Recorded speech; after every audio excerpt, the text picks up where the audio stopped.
Self-belief will only take you so far. And I don't think enough people are talking about this because there comes a point where your belief in yourself may run out. And if you don't have something deeper to lean on, you'll stop there. One day in my classroom, I remember having this conversation with my students one day, and we were talking about how you can do anything you set your mind to. And this topic comes up a lot.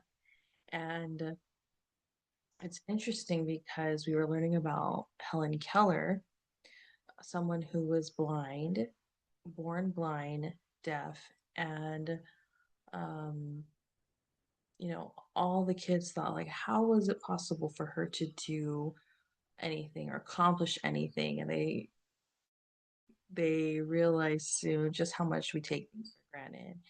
And one of my students, brought up, um, we were talking about self-belief and how Helen Keller in the story that we read about, with her in it, there was she had this advantage that her parents believed in her because everyone was telling them that she would be less than and to just kind of give up hope on her. And her parents believed in her, and so they hired her a teacher, a personal teacher. And also, her teacher believed in her. And we were talking about how even though maybe there was lots of people that didn't believe in her, and because she had a lot of challenges, she had every excuse to be like, okay, I give up, and this is just how my life is going to be. It's going to be at this certain level. And she didn't tolerate anything less for herself. um, and she ended up, graduating, being the first person who was blind and deaf to graduate college and to go to, dozens of countries, spreading her story and empowering others who had learning differences. And so, you know, one of my students mentioned, Mrs. Didana, when I don't believe in myself, my mom says she says she believes in me. And in that moment, I realized sometimes we don't need more self belief. And sometimes we need to borrow belief. And I just thought it's so beautiful how, my students, year after year, after being a teacher for more than 10 years now, every year my students bring so much joy and wisdom into my life. And I know the Bible talks about how children are just blessings, and it's so true. They remind us of things that we might not see, and they see the world in their own unique way. And, when my student told me that, that's when it clicked for me, like on a deeper level, that while self belief is powerful, it's limited because it's coming from us as humans. It's coming from our mind, our past, our current capacity. And it's something almost that we need to be motivated to do. Right? Let me believe in myself. Like, I'm going through something challenging.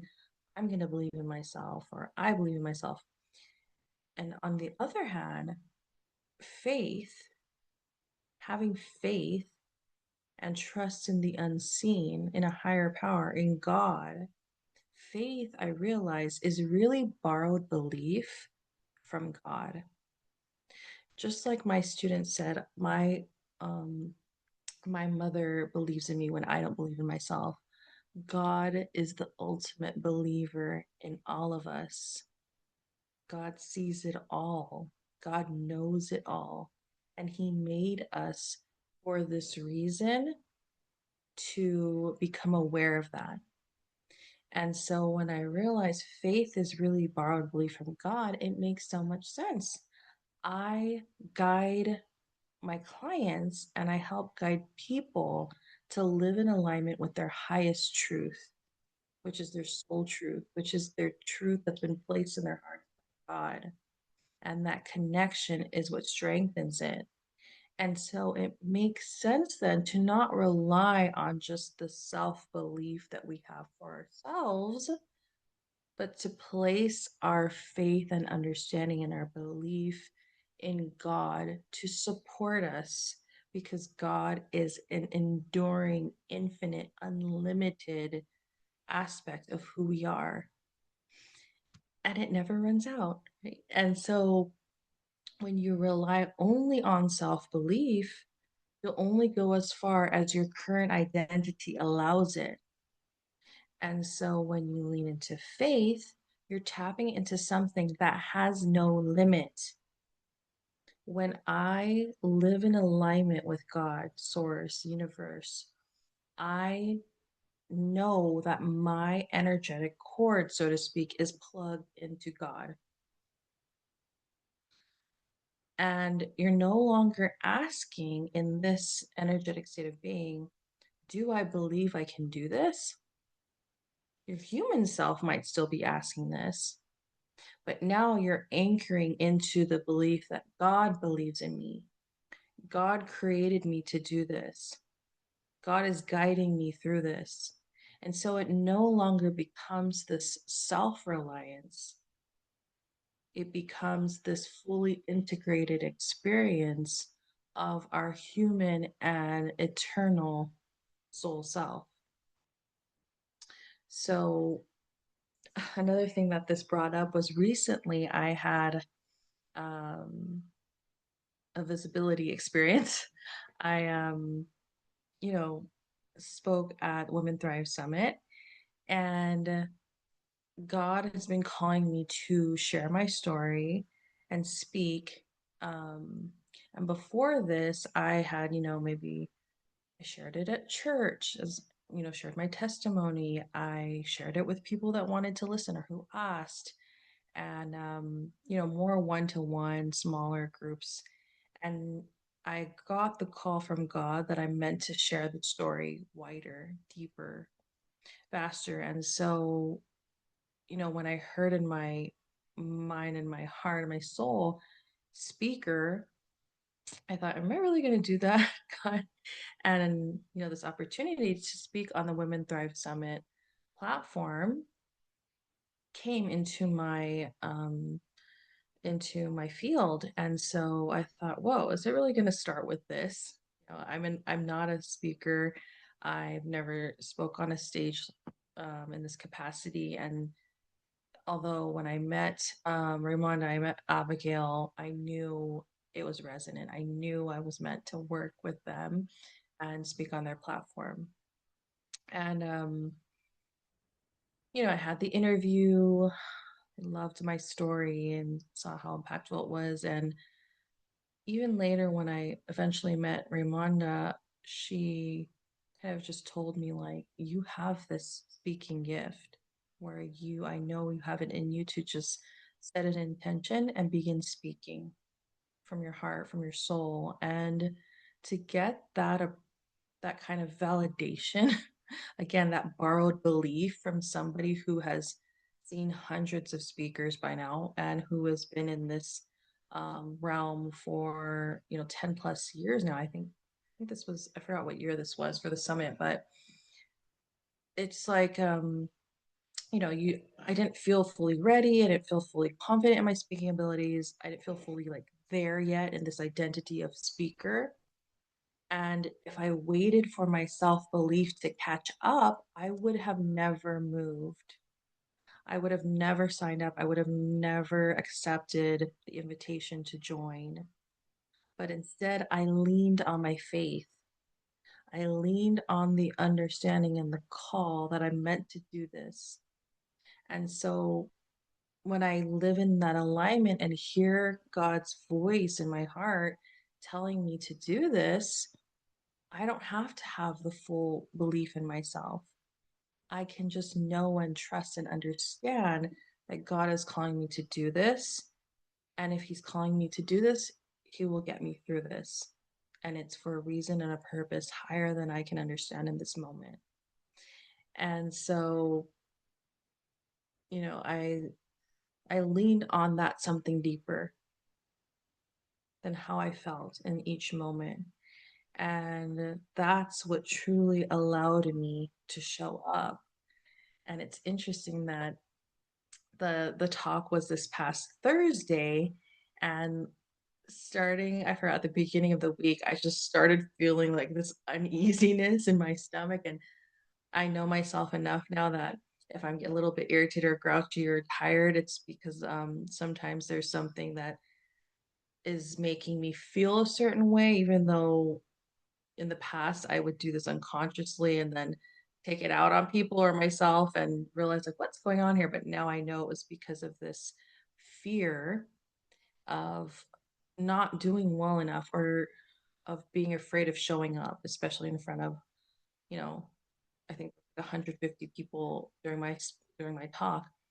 And so I started getting this not feeling, all the nervousness that comes. And so I prepared my talk, I prepared my slides. I already knew what I was gonna say. I literally did this like the night before.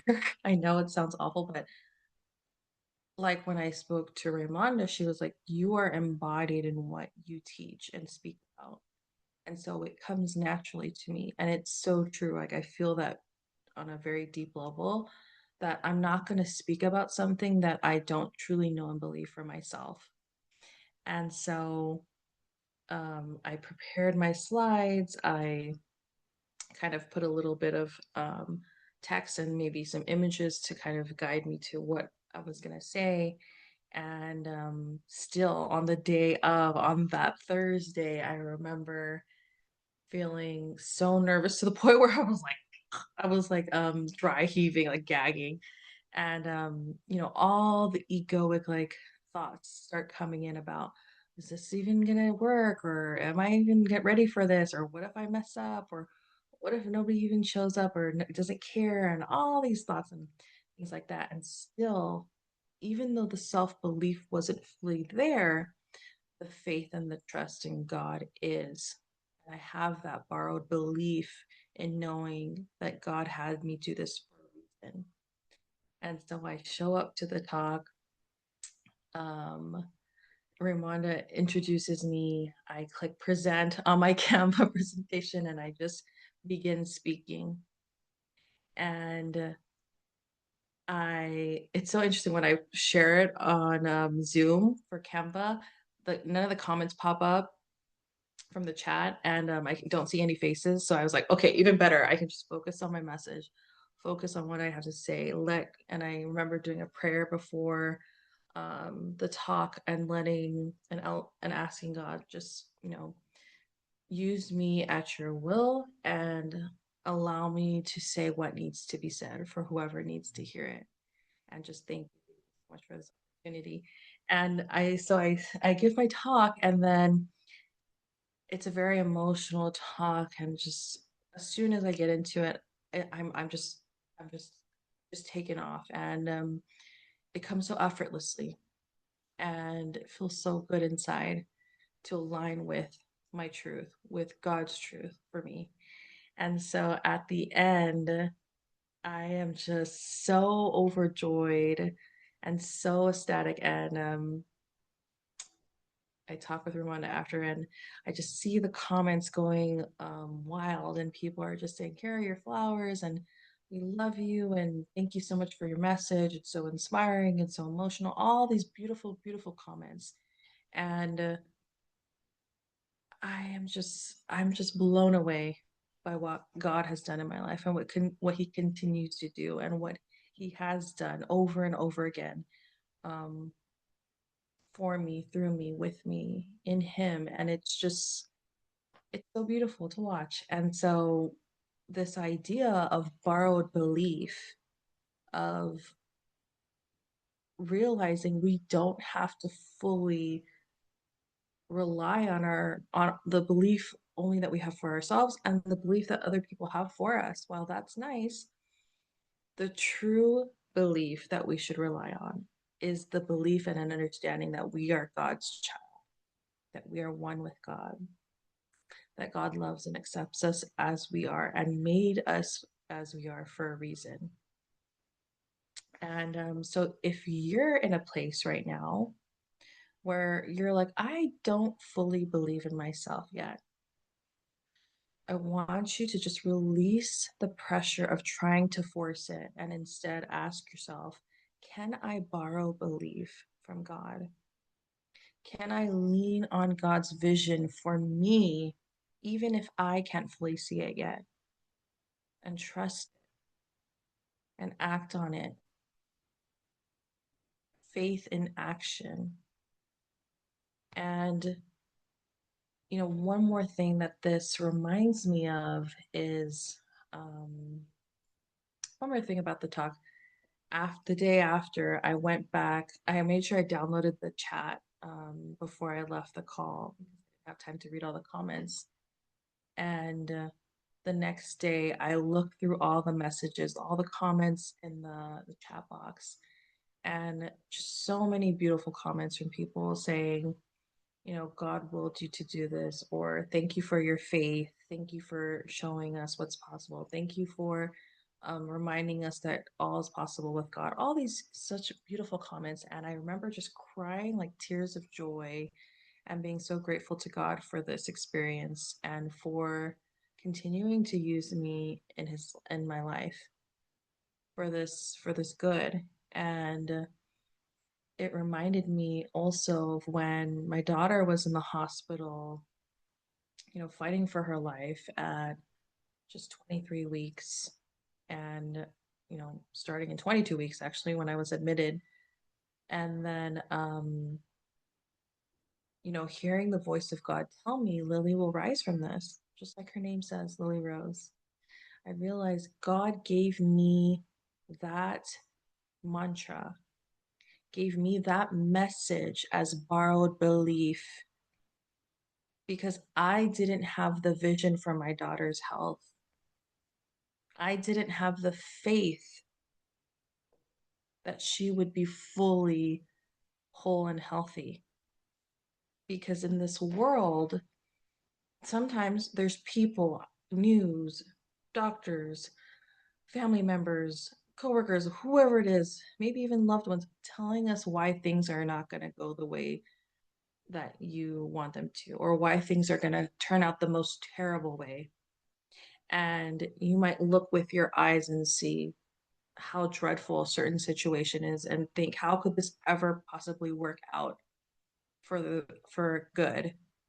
Like when I was in that situation, in that moment in the hospital with my newborn who's on a breathing machine, who has brain bleeds, who has a hole in her heart, who all the things. How could I have the belief in myself and in her that things were going to be okay? If I did, people would probably have thought I was crazy. And I think a lot of people did at that point when I decided to move the way I did. And to be fair, I don't think anybody did because there was nobody around. It was COVID. Regardless, I realized God gave me that message. Lily will rise from this, just like her name says, Lily Rose, to give me the vision that He sees, that only God could see, that the doctors couldn't see, that I couldn't see, that my husband couldn't see, of her fully, wholly, healthy self. And so, if God told me that and gave me that borrowed belief for myself, it was my job and responsibility to act on it with faith, to hold that vision in my heart and my soul and my eyes and my mind and in my full capacity of whatever it was at that moment, to act in alignment with His will, with that accordance, with God's accordance. And in doing that, it did bring full health to my daughter. Miracle, miracle. Allowing God's vision in our life and borrowing the belief from the highest awareness, which is God, allows transformation to happen. And so I'm so grateful for this beautiful reminder from one of my students that we don't need to have all the belief in ourselves. We can borrow belief. Sometimes it's willingly given to us by our friends, our family, our, our loved ones. And sometimes we need to seek it from God, the highest vantage point there is. And so I hope you remember your potential isn't limited to what you currently believe about yourself. It expands when you allow yourself to be held and something greater than you. Self belief will only take you so far, but faith will take you where you were always meant to go.